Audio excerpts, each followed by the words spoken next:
I used to think my value as a man lay specifically on how many women I could sleep with. And from the age of 11, I had access to porn and explicit images. It's extremely biologically hardwired to pursue sex. And at that age, your mind is so malleable, and it's been hijacked by the culture and the access in today's modern world. The world is extremely sexually orientated. You've got music, you've got movies, you've got OnlyFans, you've got porn, you've got the whole sex sells culture, seductive adverts, seductive billboards. It's just everywhere, and it's been being exploited on a day-to-day basis like it's normal.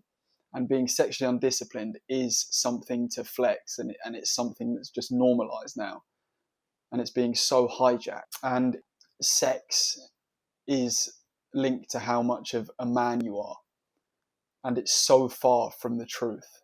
In verse 1 Corinthians from 6 to 18, it says you must flee from sexual sin. It's very important, the word that it uses, flee.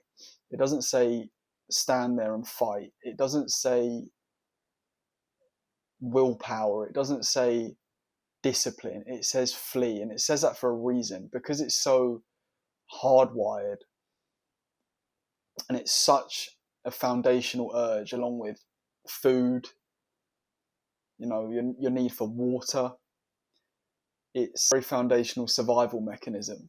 So you must stay busy but productive, meaning you're pursuing purpose. You're not just being busy, but you're doing things that are going to move the needle in your life. Make sure you hit a like so this can reach the right people and help men who need it today. I'm not saying this from a pedestal. I fight this constantly. It's one of the hardest things that keeps me in captivity. But I have managed to now get it much more under control, and I'm not anywhere near as much of a slave to it. A teenage boy in this day and age has more access to explicit images of women than a king would have hundreds of years ago.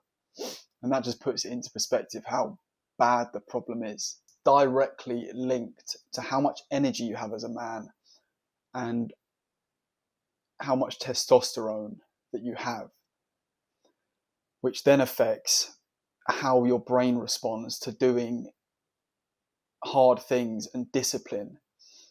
And if your energy and testosterone is low, then it's going to feel like a chore, and you're going to be chasing dopamine constantly. Solomon in the Bible was the king of Israel, had all of the wisdom in the world, had everything, owned everything, and he came to ruin from lust. And that just puts it in perspective. Like, the Bible's not joking when it says flee. You must run the other way, because it's so biologically hardwired, you will cave. Have something that's worth running towards in your life. It has to set you on fire. It has to light you up, or you'll just keep throwing it down the toilet.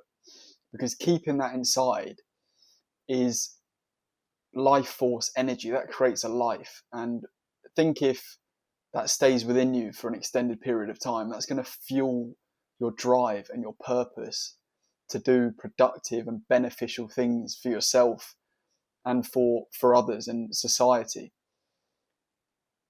It's not rocket science, but it's super difficult. The thing I don't do is ever watch porn.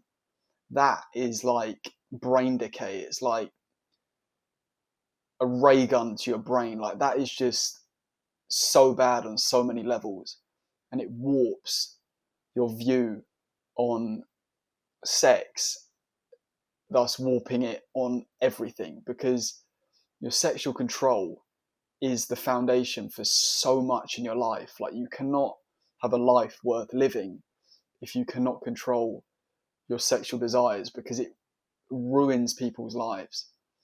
It's very serious. Watching that, you've got no hope, because you're just setting completely unrealistic standards for yourself that don't match with reality and no one can compete with.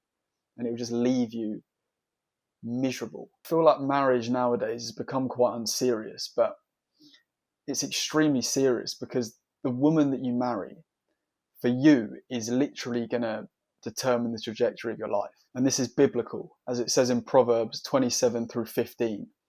A quarrelsome wife is like that of a leaky roof in a rainstorm. And it means it's just going to drain you slowly. But the right woman will lift you up to heights that you can't even imagine. But you've got to be the right man, because the right woman why would she choose you if you're not choosing yourself?